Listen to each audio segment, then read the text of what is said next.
ce lundi avait une saveur particulière pour la première dame, Brigitte Macron. La femme du président recevait la visite d'Olena Zelenska, la femme de Volodymyr Zelensky, président ukrainien, en plein conflit avec la Russie. À l'occasion d'une conférence exceptionnelle organisée à Paris au sujet de cette terrible guerre et de la reconstruction de l'Ukraine, les deux femmes se sont retrouvées. Si est-elle plus chic et élégante que jamais, même en pleine vague de froid, que Brigitte Macron a tendu son invité sur le perron du palais de l'Élysée. Brigitte Macron portait un sublime tailleur-jupe en tweed, agrémenté de boutons dorés. Pour braver les températures glaciales de ce milieu du mois de décembre, la première dame avait opté pour une paire de collants noirs opaques galbant parfaitement ses jambes de rêve. Face à elle, Olena Zelenska n'était pas en reste. Digne, la première dame ukrainienne a été accueillie les bras ouverts par Brigitte Macron. Pour l'occasion, Olena portait un ensemble noir très chic et de circonstance.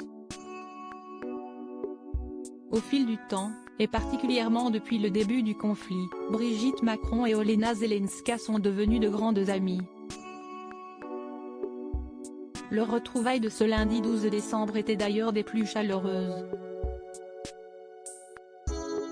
Les deux femmes se sont prises dans les bras et ont même échangé une bise, traductrice du bonheur qu'elles avaient de se retrouver depuis leur rencontre au mois de septembre. Un lien qui unit autant les deux femmes que leur président de mari. L'union fait la force. Les dirigeants du G7 tiendront ce lundi un sommet virtuel consacré notamment à l'invasion russe de l'Ukraine et ses conséquences, a annoncé lundi le gouvernement allemand.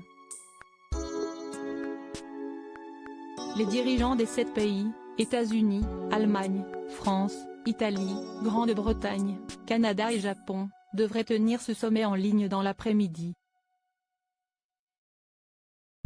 Le chancelier allemand Olaf Scholz, qui assure cette année la présidence du G7, donnera dans la foulée une conférence de presse à Berlin à 16h30 GMT.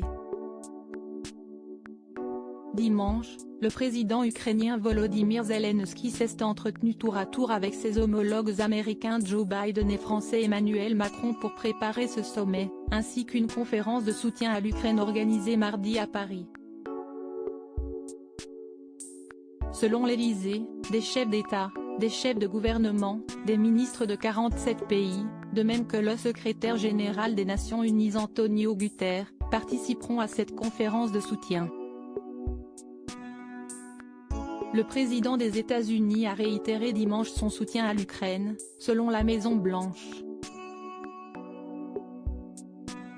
Ces sommets interviennent alors que les forces russes visent les infrastructures des services publics de base, provoquant, entre autres, des coupures d'électricité affectant des millions de personnes en plein hiver.